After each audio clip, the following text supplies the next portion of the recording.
Morning, bud. How you doing? Hey, thanks for taking a few minutes. I know you're busy this morning getting to practice, but just wanted to catch up with you. It's been almost a week now since your 900th win. Have you had any chance to kind of sit back and think about that number and how significant it is?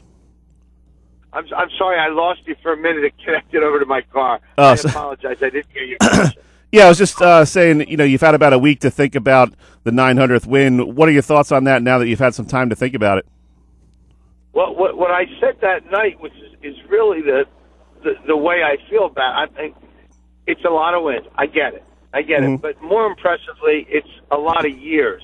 It's 41 years in locker rooms and bus rides and summer camps, and it's a lot of years putting it in. And just luckily, along the way, I was able to get some wins. So it's a significant amount of wins, but it's a significant amount of time that I spent involved with St. Augustine. St. Augustine's only been open for 60 years. I went to school there for 4 years, and I've taught there for 43 years now. So I've been involved with St. Augustine for 45 of its 60 years. Wow. In some capacity. So sometimes those numbers engulf me more than the others, and the amount of kids, the outpouring of people who called me, and just to say, hey, Coach, congratulations on the wins, but I remember something you told me in your office 35 years ago, and I've kind of followed that, etc., and that's impressive, and that's what touches me the most. We're talking with head coach Paul Rodio from St. Augustine Prep. Recently got his 900th win as the Hermits took down Egg Harbor Township on Monday. And Coach, did you feel any kind of extra nerves in that game, or did you did you understand the moment? Obviously you did, but did you feel any differently that night? Well, yeah, obviously, yes, because of the outpouring of a lot of the people that came. I mean, I had a lot of kids that I've coached who happened to be in the area who came there that night, and I think my team didn't exactly play their best game that night, and that kind of hurt a little bit for what we were trying to do. But maybe it was more to the extent of the way Egg Harbor Township played that night, trying to prevent us from getting it. So I thought they did a great job. Yeah, a little bit nervous as the game progressed, and I know I was sitting there saying to myself, God, I wish we were playing better. I wish we would have done this. I have so many people here that I have to say thank you to, and et cetera, for coming, and I was filled with a lot of emotion. Coach, when you look back on your career, what would you say is the biggest difference between high school athletes today as opposed to maybe 25, 30, 40 years ago? Well, I think they definitely, 100%, there's more distractions today than there were 35 years ago. Years ago when we would practice on a Saturday like now, and I said this to someone the other day, my kids would come to me and say, what time are we getting done? We got to get over to the Jewish Community Center, Margate. We have a game this afternoon. We're just playing a pickup game against some college guys. They would just keep playing the game constantly. Yeah. Today, it's not that. It's video games. It's the mall. It's AAU. It's 1,000 different things that they're connected with. And I think psychologically it pulls them away a little bit. And I'm blessed with kids who don't do that as much as maybe somewhere else. Because I still have some old-fashioned, old-school kids who do that a little bit. Coach, one of the things I've noticed as a sports reporter is I'll be tweeting throughout the game and stuff like that, and literally about a minute and a half after the game ends, I'm seeing kids retweeting or liking my tweets, and I'm like, is this kid even out of his uniform yet?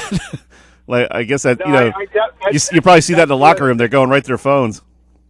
I went to the locker room after the game, and I was filled with emotion, and I had people that wanted to see me. And as I got into the locker room, my cell phone rang. And I answered it. It's my brother-in-law who lives in Long Island, who only followed the game on Twitter. Oh, okay. I saw you on. I just want to congratulate you. And that's today. So yep. I get it. I know what it's like. What hasn't changed, Coach, in all the years you've been coaching?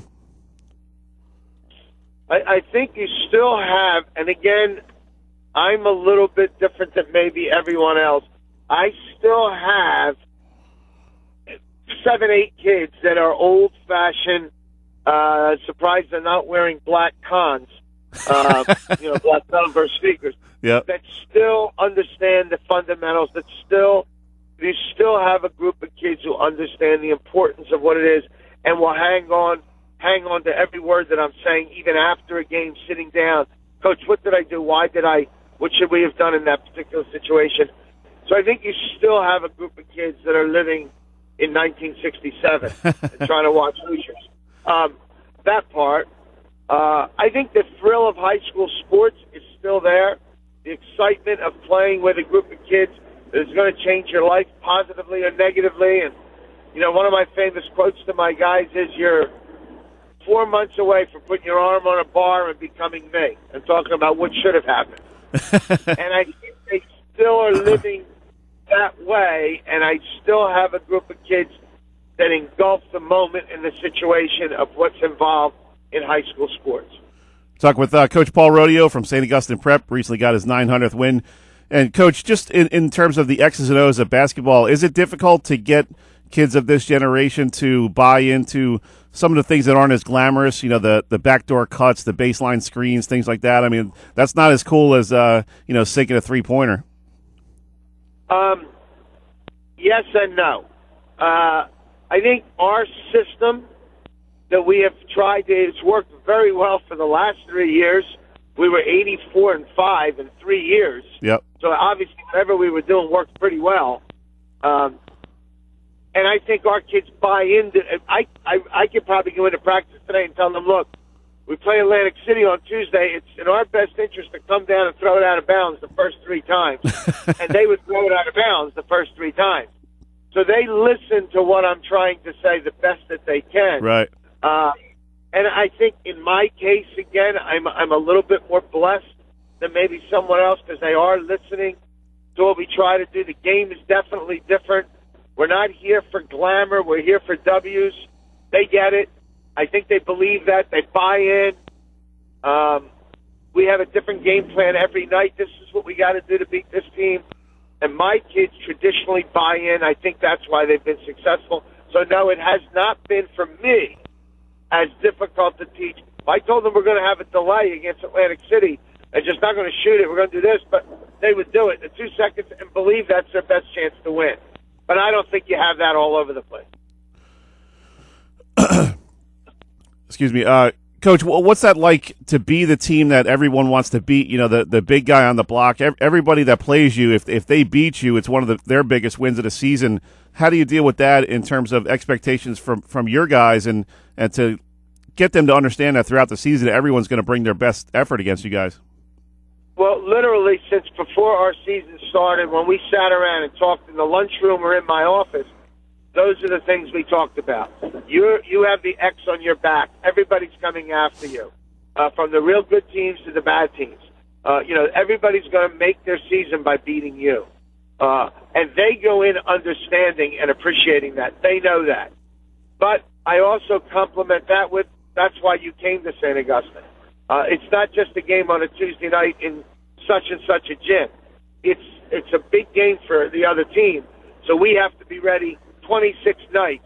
Right. If you're not, you're going to get beat. And they engulf that. They really believe that and want that.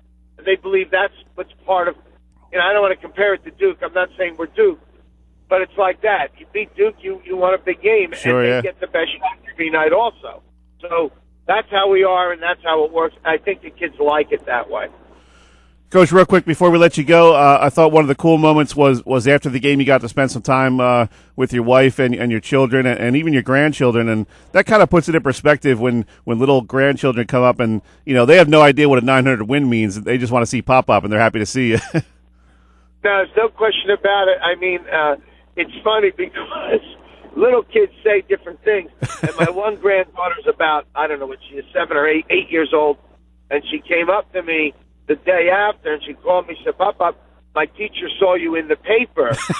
And I told her I was trying to help you because I told her, I don't want you to think my Pop-Up's that old because he doesn't look that old as he does in the paper. Thanks, me, I appreciate that. So, well, they don't understand the 900, but they understand that it was a big deal, and from my kids and from my wife of what's going on. But that's the exciting part. about what we do. You're only as old as you feel, Coach, and it seems like you got a lot of years left on the bench. If I'm as old as I feel, I didn't think that I'd make it to 103. Coach, we appreciate you taking us some time. I know you got to get off to practice, but good luck the rest of the season, man. We'll catch up with you. God bless you. Thank you for all you do for high school sports. I appreciate it. No problem. Kids out tremendously. You got it, Coach. Pleasure talking to you. Thank you. That was Coach Paul Rodio from St. Augustine Prep. Obviously one of the best coaches in state history.